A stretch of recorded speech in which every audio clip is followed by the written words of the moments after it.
I'm Ava, an editor at a big publishing house downtown. I'm just a regular person who prefers to keep things simple.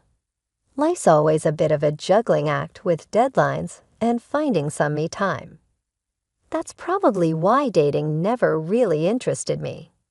I enjoyed my own company, usually with a good book or a peaceful walk in the park near my apartment. Everything changed one sunny Saturday that seemed just like any other. I was absorbed in a podcast, strolling along without a care. The park was bustling with people, pets, and kids playing around. I must have lost track of where I was walking because suddenly, a guy on a bicycle nearly collided with me. "Watch it," he shouted, swerving at the last second. His tone was sharp and annoyed. "I'm so sorry," I said quickly, pulling out one earbud. I hadn't realized I'd wandered onto the bike path. He stopped his bike and turned around, looking more amused than angry. "Now you've got to watch where you're going. This path's a jungle sometimes." "Yeah, my bad. Totally my fault," I admitted, feeling a bit embarrassed.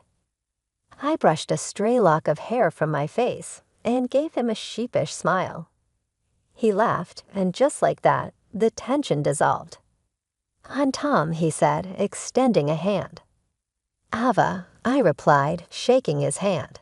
His grip was firm and confident. "So, Ava, always this distracted, or is it just my charming presence?" He had this cheeky grin that made me chuckle. Just a long week at work. My brain's off, enjoying the weekend already. Fair enough. I was just about to grab a coffee at that place over there. He pointed to a small cafe at the edge of the park. "Care to join me, as a peace offering for almost sending me flying?" I considered it for a moment. He seemed nice, and honestly, I could use a coffee. Sure, why not? I could use a good coffee story to tell. As we walked to the cafe, Tom was easy to talk to. He told me about his job at a car sales company and how he liked to spend his weekends biking or hanging out with friends. He wasn't from the city. He moved here because he thought it offered more opportunities. Big city dreams, he said with a smirk. I shared a bit about my job too, how I loved books and ended up making a career out of that passion. "Beats being stuck in a cubicle doing something you hate," I added. We reached the cafe and ordered our coffees. While we waited, I couldn't help but notice how comfortable I felt around him. It was strange because usually I'm a bit reserved around new people, but with Tom, the conversation just flowed. After meeting Tom, we started hanging out more. He was funny and easygoing, but it wasn't long before I started noticing little things that bugged me. It was nothing major at first, just small comments here and there that made me raise an eyebrow. One Saturday, we decided to go out for dinner, and somehow the topic of careers and family came up. We were just chatting about work and life, nothing serious, or so I thought. "So how's the book world treating you?" Tom asked, taking a sip of his beer. "It's busy as always." "Deadlines don't stop for anyone," I replied, poking at my salad. "Yeah, I get that, but you wouldn't want to be stuck in that forever, right?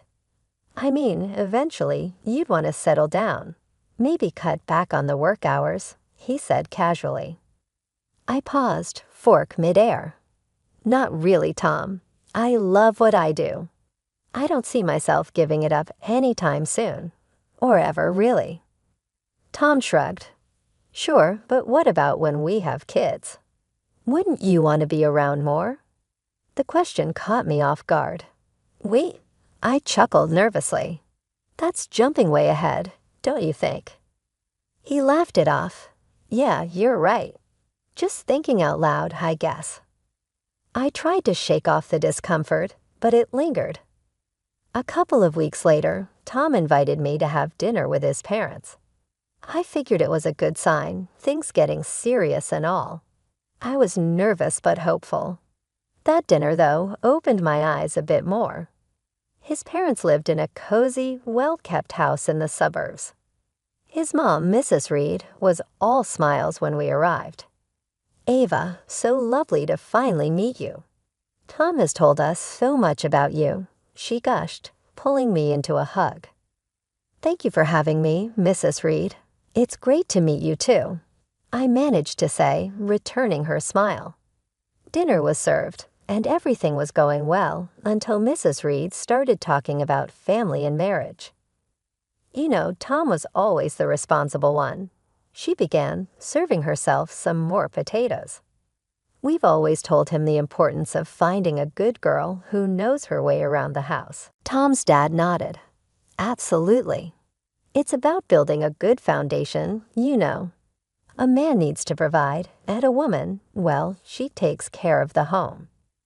I glanced at Tom, hoping he'd say something, but he just focused on his food. Mrs. Reed continued, "It's how we raised our boys. Family first, right, Tom?" "Right, Mom," Tom said, finally looking up. His agreement felt like a punch to the gut. I tried to keep my cool. It's interesting because I've always been pretty career-oriented. I love my job, and I believe in contributing equally. Mrs. Reed smiled a bit too sweetly. "Of course, dear, but you'll see. Priorities change when you start having children.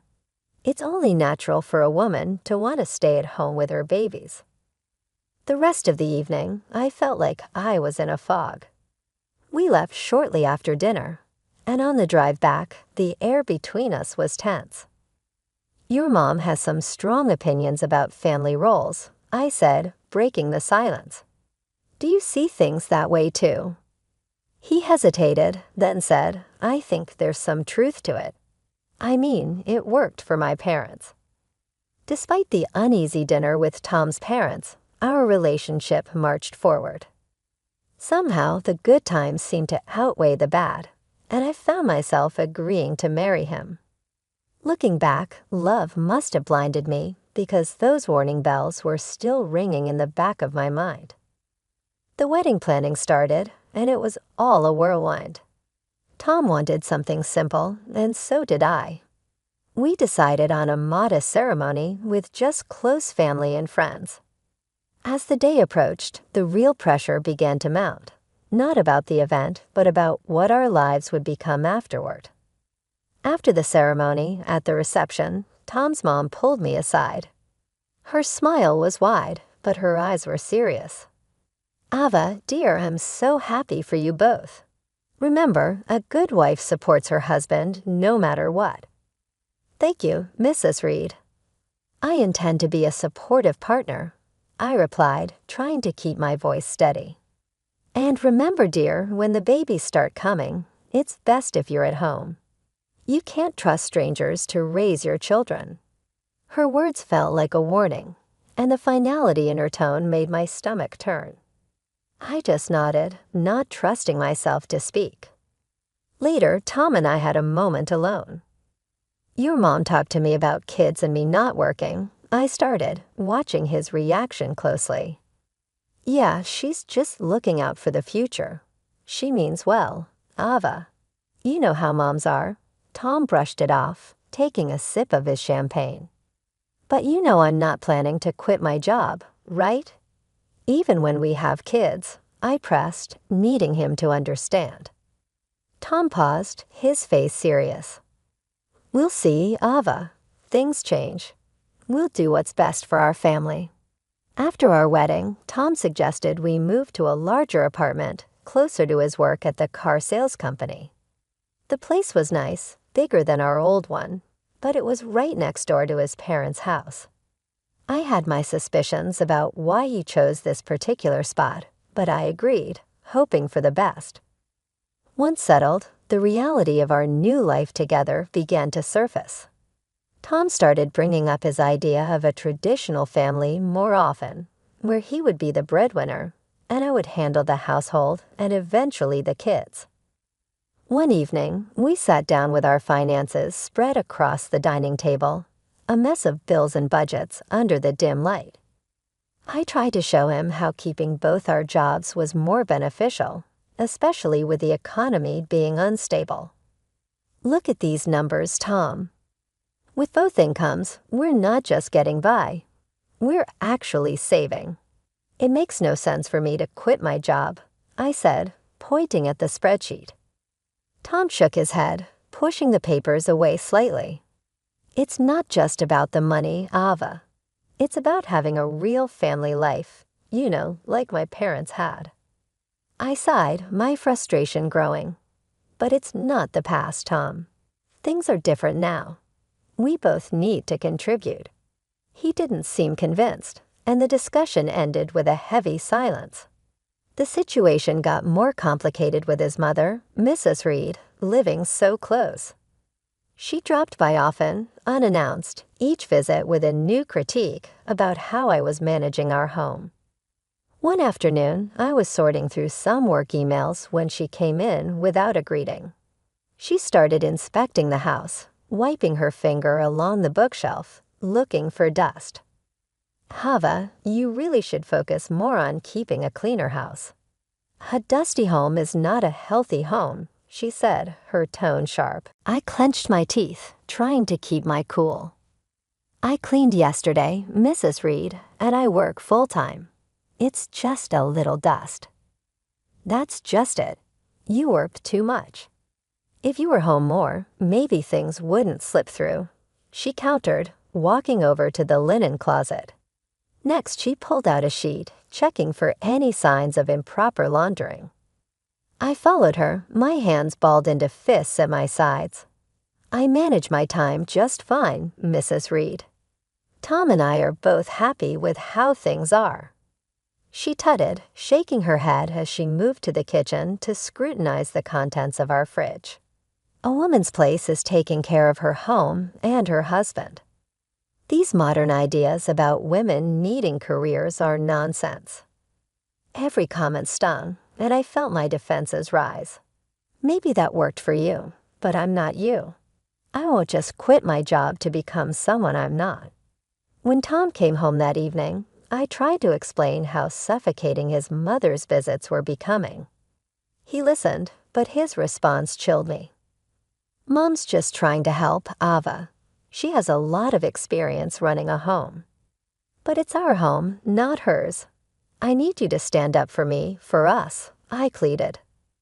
Tom looked torn, but finally said, she's my mom, Ava. She means well. We should at least consider her advice. The argument that night was long and painful. We went to bed angry, the first of many silent nights. As the days turned into weeks, I felt more like an intruder in my own home, constantly judged and found wanting. The pressure to conform to an outdated idea of a wife was relentless, and my resolve to maintain my independence was tested every day. As the months rolled by, Tom's nagging about me not pulling my weight at home started to increase.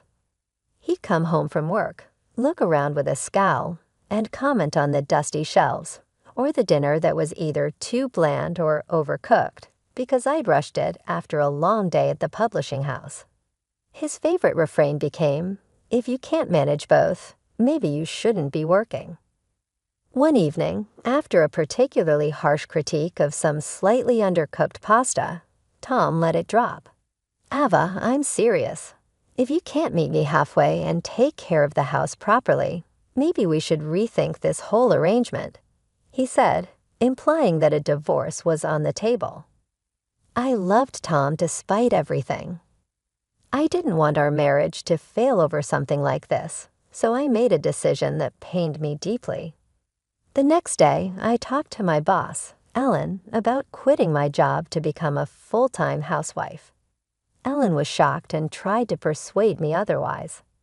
Ava, you're one of our best. Are you sure about this? She asked, concern etching her features. I don't see any other way, Ellen. I have to try to make things work at home, I admitted, feeling defeated. Ellen, ever the problem solver, proposed a compromise. What if you could work from home, manage your projects remotely? It's becoming more common now. You wouldn't have to quit. The idea seemed like a lifeline. I agreed to the arrangement but decided not to tell Tom. Instead, I told him I had resigned. He was overjoyed, thinking I had chosen our home life over my career. So I started my new job as a housewife, seeing Tom off to work each morning and greeting him when he came home.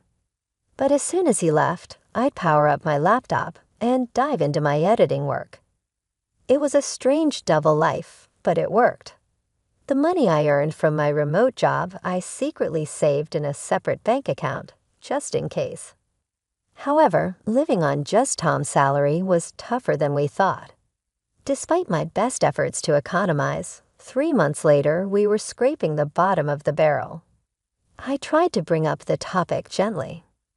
"Tom, I think it might be necessary for me to go back to work. We're running through our savings too fast." Tom's reaction was swift and angry.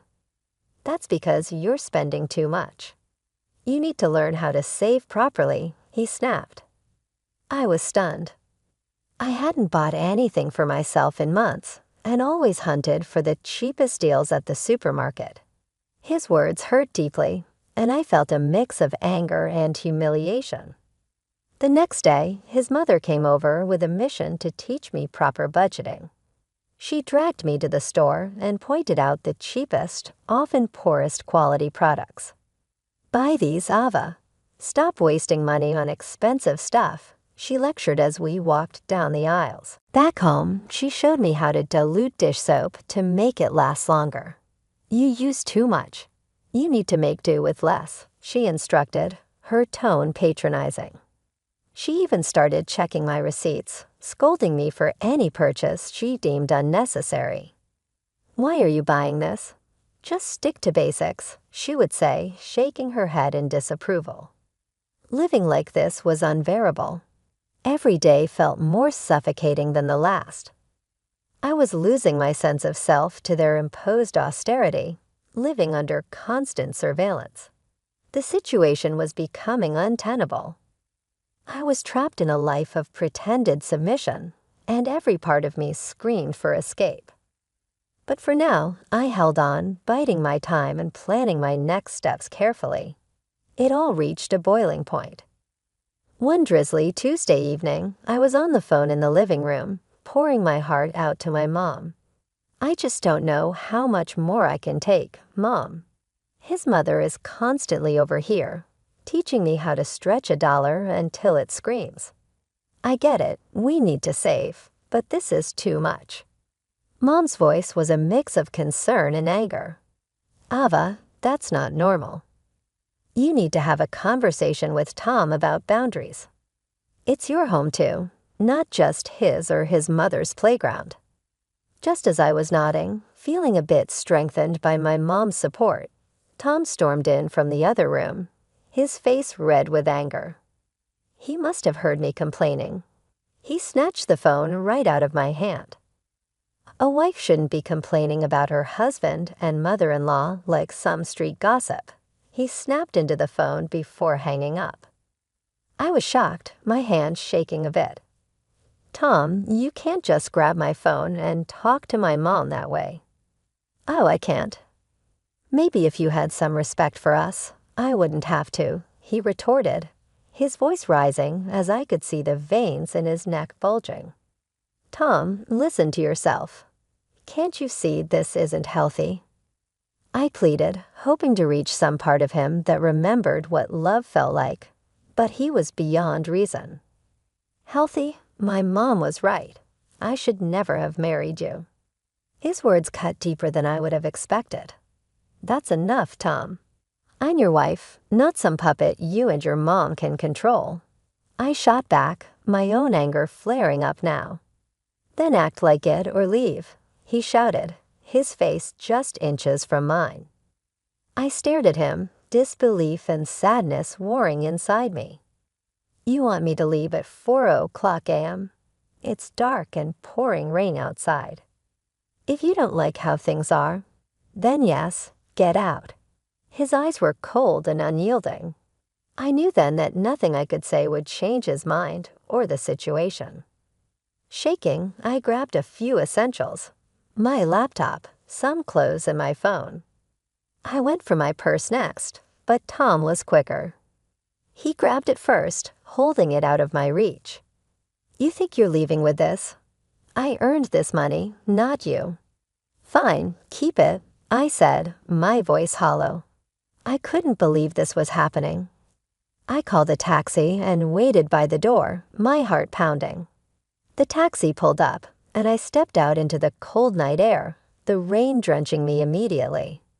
As I climbed into the car, a sense of surreal calm settled over me. I was doing this. I was leaving. At the hotel, as I lay in the unfamiliar bed, I couldn't help but feel a surge of relief amidst the turmoil. Despite everything, I hadn't quit my job. My secret savings account, unknown to Tom, was now my lifeline.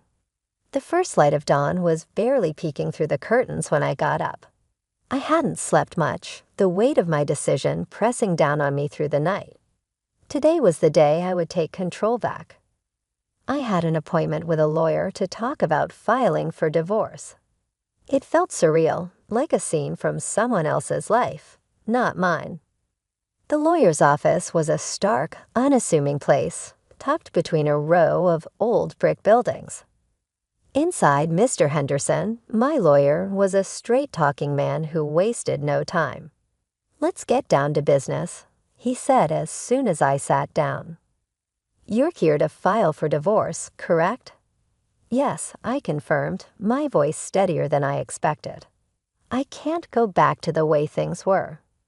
Mr. Henderson nodded, his face serious. "All right, I'll need all the details. Any joint accounts, property, anything that needs untangling." We spent the next hour going over everything. He explained the legal process, what I could expect, and what my rights were. He was thorough, ensuring I understood every step before drawing up the necessary documents. "You'll need to serve these to your husband," he instructed, handing me the envelope sealed with a stamp that felt like the seal on my old life. Armed with the divorce papers, I went back to the apartment I had shared with Tom. He was still asleep, probably exhausted from last night's fallout. The apartment felt different as I packed my things. Every item I tucked away marked the end of another shared chapter. By the time I finished packing, Tom was stirring. He wandered into the kitchen, bleary-eyed and clearly confused, to see my bags piled by the door. "What's going on?" he mumbled, scratching his head. I didn't have much to say, just actions to take. Instead of answering, I handed him the envelope. "These are for you," I said, my voice void of the emotion I felt turning inside. Tom tore open the envelope, a frown forming as he scanned the contents. "Divorce?" He laughed, disbelief lacing his tone. "You think you can just walk out and everything will be all right?" He looked up from the papers, his eyes cold. "Come back when you're ready to apologize, and maybe I'll consider taking you back. But remember, you'll have to listen to my mother from now on." The absurdity of his words almost made me laugh, but I held it back. "I'm not coming back, Tom. I'm done. We're done." Walking out of that apartment, the air felt different, crisper, almost hopeful. I went straight to a new place I had rented days before. Small but mine alone, a place where I could start rebuilding. Each step felt heavy but right. A few weeks after moving in, I was back at the office, fully immersing myself in the whirlwind of publishing deadlines and author meetings. Being around my colleagues again, feeling the familiar rush of a fast-approaching deadline, reignited a spark in me that I thought I had lost. Days at the office turned into weeks, and soon I was back to my old routine, juggling manuscripts and deadlines with newfound efficiency fueled by my recent personal upheavals. It felt good to be back, really good. The familiar landscape of texts and typos was more comforting than I could have imagined. During this time, I reconnected with old friends, people who had known me long before Tom. We gathered for drinks after work, shared meals on weekends, and slowly I started feeling more like myself than I had in years. Their laughter and light-hearted teasing grounded me, and in their company, I rediscovered parts of myself I'd forgotten. A few months into this new phase of my life, an unexpected call came. It was Tom, his voice awkward and tinged with desperation. "Hey, I got laid off. Things are pretty rough," he started, his words stumbling over each other. "I was thinking maybe you could help me out financially." The request hung in the air, audacious and somewhat insulting given our history. "And maybe we could start over, rebuild. I mean, if you apologize to me and my mom, show some commitment here." His voice trailed off, hopeful yet uncertain. I couldn't hold it in, I just burst out laughing.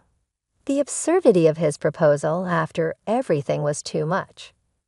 "Tom, you actually think I'd come back to support you and your parents after you kicked me out? You're out of a job, and suddenly all your high and mighty principles are gone." There was a pause on the line. "So that's a no." He sounded smaller, deflated. "Tom, I'm doing great, really great. And honestly, I'm enjoying my freedom too much to give it up again. I hope you find your way, but it won't be with me." My words were clear, sealing the end of our relationship. After I hung up, I felt a rush of empowerment. Tom's call, as ridiculous as it was, confirmed something crucial for me. I was truly free, and nothing was going to change that.